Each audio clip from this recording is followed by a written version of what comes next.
Hey YouTube, I wanted to just do a quick video. I was having a problem with my sink. It was about 95% clogged, and I tried a bunch of things to fix it, which did not work. I tried one of those hair snakes you put down.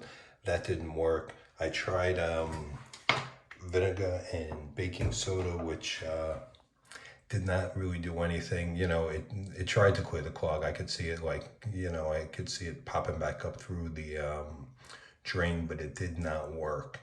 I even took off the P-trap underneath. I made sure that was clear. Everything was clear as far as I could reach it without a problem. I still have the same problem. So I put this stuff in that I bought from Home Depot, hair and grease, instant power hair and grease, and the thing worked great.